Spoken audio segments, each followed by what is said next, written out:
Dr. D.Y. Chandrachud, the Chief Justice of India and Acting Chief, National Legal Services Authority, Mr. Justice Ali Krishnan Kaul, Judge Supreme Court of India and Executive Chairperson, National Legal Services Authority, Mr. Arjun Ram Megwal, the Minister of State of Law and Justice, Ms. Rekha Sharma, the Chairperson of the National Commission for Women, the other judges from Supreme Court, the Member Secretary, National Legal Services Authority, Member Secretaries from the State and District Legal Services Authorities, paralegal volunteers, social workers, students, and other dignitaries.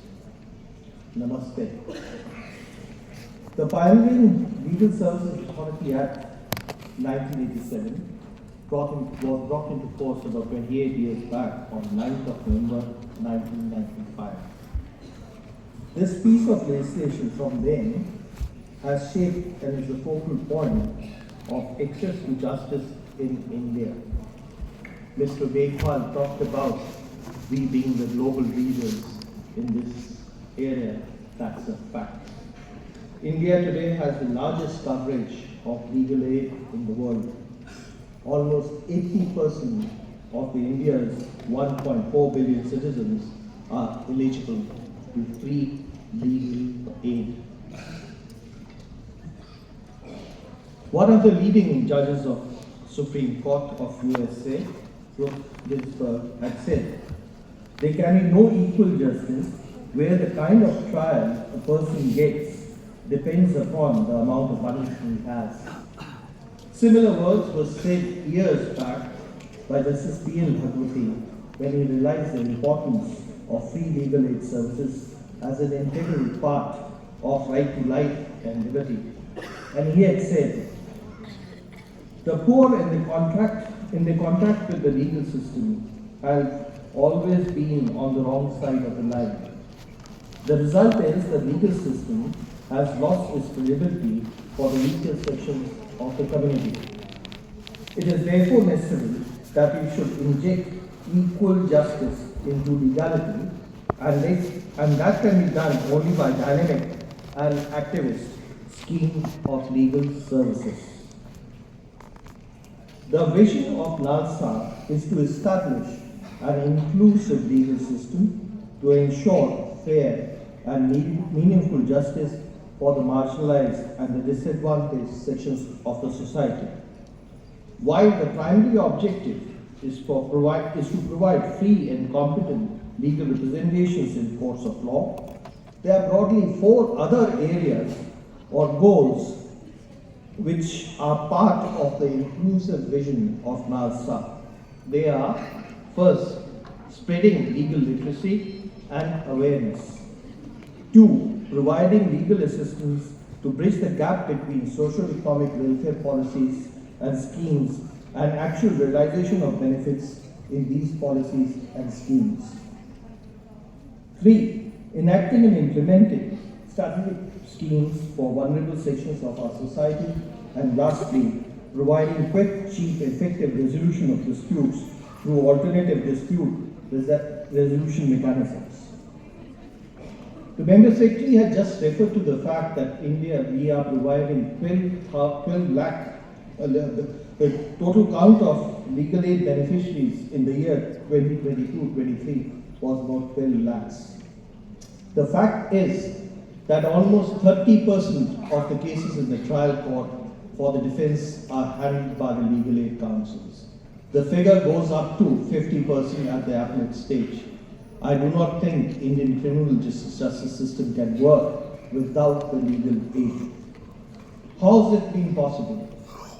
NALSA has enrolled about 49,000 advocates, out of which 44,000 advocates have been enrolled at the district level, 4,114 at the High Court level, and 236 advocates have been enrolled at the Supreme Court level.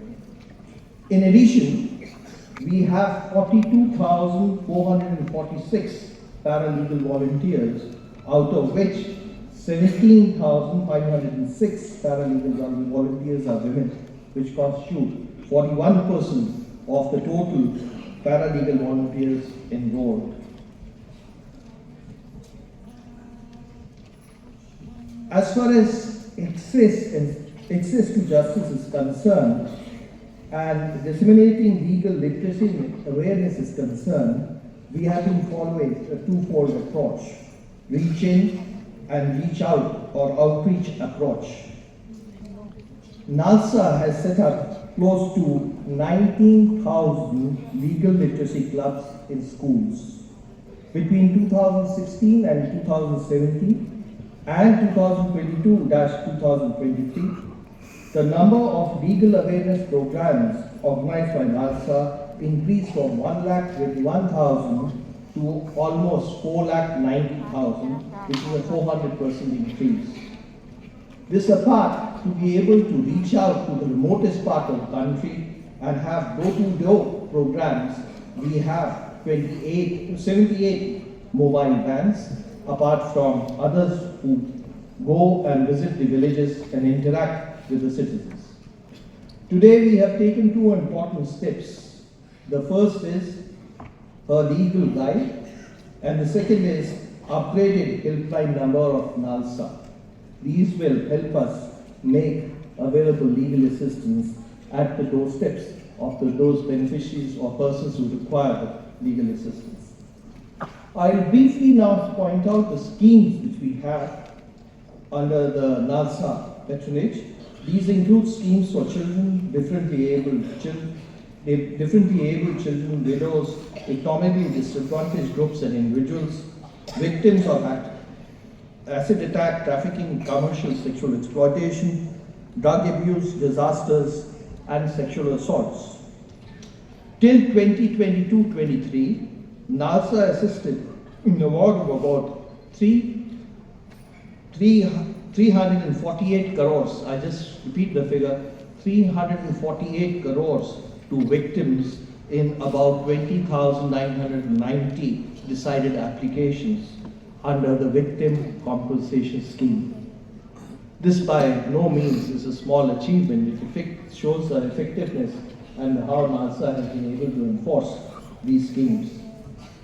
Coming now to the fourth aspect, which is the alternate dispute resolution mechanism, the success of Lok Adalats is unparalleled. I do not think anywhere in the world we can have 13 crore cases disposed of, total number of cases disposed of in the National Lok Adalat. It has crossed the figure of 13 crores in the country. In addition, now we have started e-Lok Adalats, and about 73 lakh cases have been disposed of by e-Lok Adalats in the last 3 years. The National Legal Services Day is not an occasion to recollect and refer to with some satisfaction the accomplishments we have achieved. This day also serves as a moment to reflect, set new goals, and envisage what lies ahead. We must acknowledge there are still challenges faced by the vulnerable sections of the society, including women and children, who are in need and require legal assistance to protect and enforce their rights and get what is due to them. I'll flag 4 aspects without any details. The first is the need to look after the plight of the infants in growing up in jail. The second is the plight of the families of incarcerated prisoners, who normally happen to be women and children. The third is that we have to break the cycle of poverty, connect between the poverty and the cycle of criminality, which means providing employment and sources skill development of the people who both are incarcerated and have suffered imprisonment, as well as their families. The fourth aspect relates to easy accessibility of mental health support services, which is something which is really lacking in the country. It is time that we need to provide psychiatric and psychological support to the victims. The last element which I want to highlight is the need to upgrade the shelter homes for women, for the victims, including women.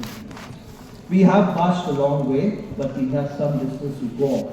And let's hope next time when we meet on 9th of November 2024, we have something else and more satisfaction of the last 1 year.